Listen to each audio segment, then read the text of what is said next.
I had a request recently about an exercise to help recognize chord tones in the right hand to help with improvisation. So I wanted to share an exercise I used to do a very long time ago. Sometimes I do now for a bit of fun.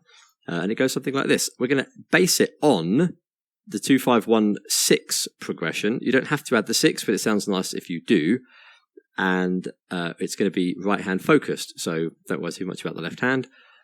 There's a little rhythm that you can do, and it's going to also include inversions, because once you really, to prove that you really know the chord tones, you need to be able to play it in any inversion. I always like to say that inversions don't really exist because it's the same 4 notes in a different order. It's the same thing. So this is going to help with inversions and just getting your fingers used to certain positions. Now, we're going to do this in the key, and you too, for your homework, in the key of C, F, G, E flat, and B flat. So I'm just going to run through the exercise in those keys to give you something to look at and listen to, and hopefully it's going to be of use to you. So the pattern is this, over the 2-5-1. Do it as long as you like, and it goes something like this. You can put the bass note in if you want. You can even do a little walking bass if you want to, or just simply play the chord here if you want. Emphasis is the right hand, and it's just going to go like this. That's it. Do a walking bass if you want. Like that. Do what you want. Use it as a metronome to give it that jazz swing feel. But you're going to play the intervals when you're ready for each one. So I'll do it slowly. And then you'll try and move after one to the next position. But please use your natural fingering and realise that you really need to internalise the shape. It might look like the chord, a chord somewhere else. This looks like F6, but it's not F6. It's D minor 7, first inversion. It just happens to look like another chord. This could be other chords too, of course, because of the overlapping which exists. So to see how long it takes you to get used to a particular shape, you can do it over 2 octaves if you want as well, or go up like this. That kind of thing. Take it further if you want. Let's just go through the inversions. But please note how it feels when you're playing it. Let the fingers get comfortable on that shape. Maybe do it with your eyes closed. But my fingers are naturally familiar with all these shapes. This is not a very common position where the thumb is on C, but my fingers still know that that's D minor 7. It just feels like that because I've played it like that many times. Nothing unusual. And the left hand, of course, knows the shape too. So you'll do that over the 2 chord, which is of course the minor 7 chord, key of C, D is the second, D minor 7.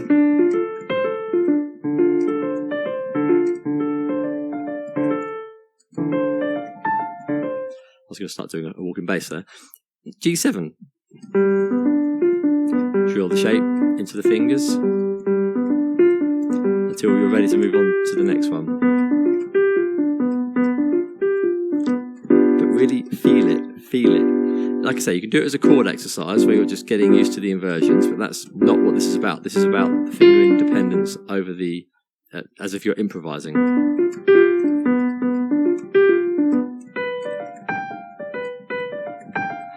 Your fingers will just get so familiar with that shape. Now this one, very, very common position, D, F, G, B. And then the one on the F. They're just very familiar. And so if you think about this, if you're going to do that, and of course the 1, maybe up here. I almost have memories of when my fingers first felt and discovered these positions. So then you get to a point where you don't even see the interval, because you just see those notes. So the interval doesn't matter at all. So you want to do the 2-5-1 in C, F, G, E flat, and B flat. Now just imagine this. If you just do it from, how long would that take you? 15 minutes? Maybe you can put a metronome on at 120, so you get 2 beats per second. Which would probably be that kind of speed.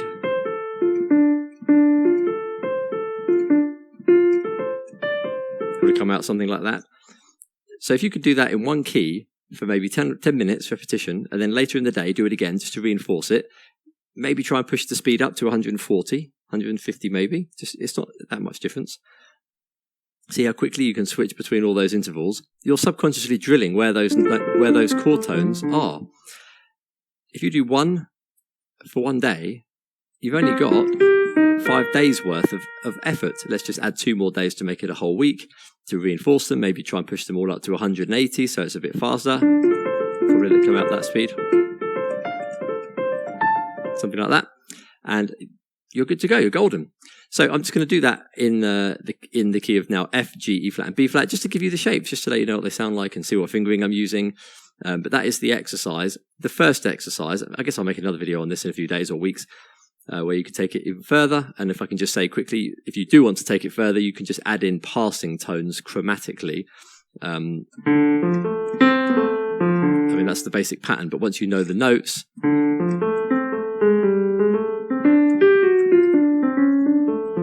that kind of thing, you just put these little chromatic passing tones in. Anyway, so key of F, so it's going to be G minor 7. My fingers are very familiar with that shape. The inversion looks like B flat 6, but it's not. It's G minor 7, first inversion. But it feels right. It feels familiar. G minor 7 in this shape feels very familiar. And in this position as well. My fingers are very familiar to that, and I'd like yours to be too.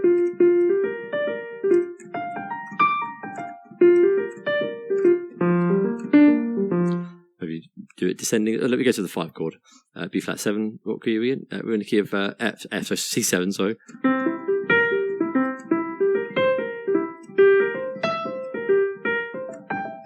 But notice how you're also putting in that jazz lilt. I did that with grace note on purpose. You're putting in a lilt as well, so you're getting the improvisation practice, finger independence, chord progression, feeling, timing, everything all in one exercise. And then F, of course. Now, I did say to put a 6 on the end, which I didn't do in the key of C. The 6 is A. So when you play a 6 chord, normally in a song it would be a minor 7 chord type, but in this we're going to make it as a dominant 7, just to give us one new chord. So in the key of F, that's going to be G minor 7. It's a 2. And then D7. Just sounds quite nice, and then that sounds nice. The D up to the G, going up a 4th, or down a 5th. Just sounds nice.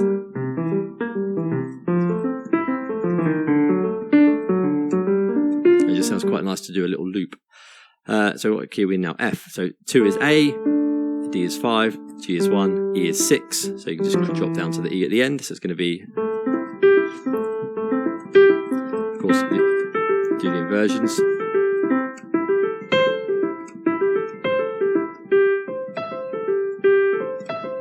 D7. Maybe I should start down here so I don't go off the screen too much.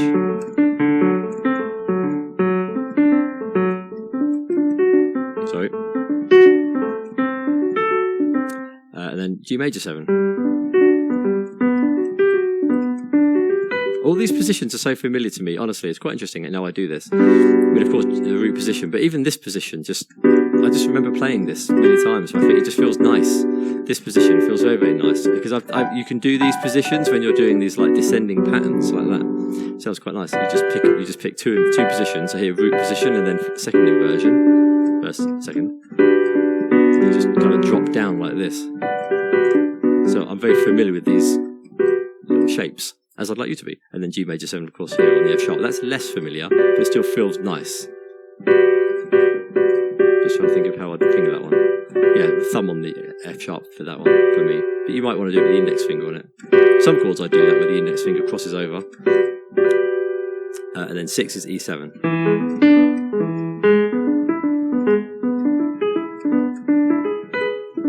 There we go. Now key of E flat, so 2 is F minor 7. Now these positions, although I just hesitated there, are familiar to me, because I play them a lot. F minor 7 is such a common chord to play in these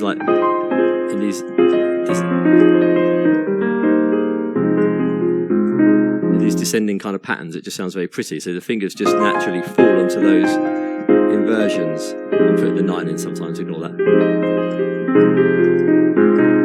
So when you really put it into practice, it's your fingers will just naturally fall on those shapes. Doesn't matter where they are. B what we are in the key of E flat on the 2. Just played them through. If you're on the 5, so B flat 7. Now Now this position I actually learnt from my granddad many years ago, because he used to play B flat here very often, and he used to play this one very often, and I can literally remember him playing this in all those jazz songs which are in the key of E flat, which is my favourite key. It's the first key I learnt everything in, and so that B flat 7 chord was a very common shape he would use. And when you have all the rhythm stuff on the keyboard and you just have to hold down so the band plays that chord type in that key, that was a very common chord that he did, and so that's very natural in my fingers. It's quite nice. So what we're doing, and this position as well. To be honest, this one is less common. I'd rarely play B flat 7 with the A flat on the bottom there, but still, it's there.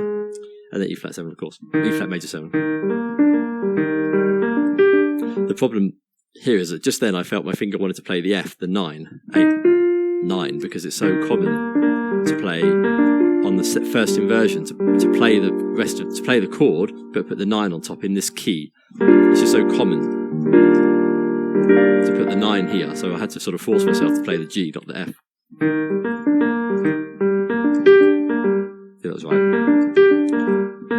See, I want to naturally play the 9 in the key of E flat, so I'm just so familiar with doing it.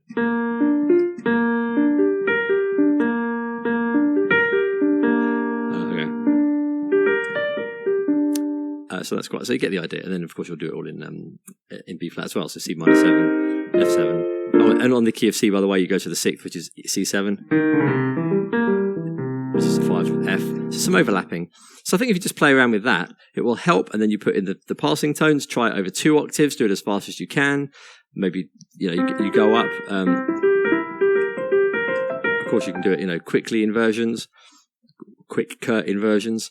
You can descend them. You don't really need to do this with the left hand. That's not really so important. So yeah, hopefully that video has been of use to you, and I will make another video where you can take this further, because I have a couple more ideas on this, and the falling arpeggio one was actually one of them, the falling block chord. It just sounds really nice to do that. So there you go. Hope it's been of use to you. As always, likes, comments, subscriptions are always welcome. Have a look at my video management website, Walter Penism Syllabus, that's Patreon, and all my playlists. And I'll see you in the next video. All the best, and bye for now.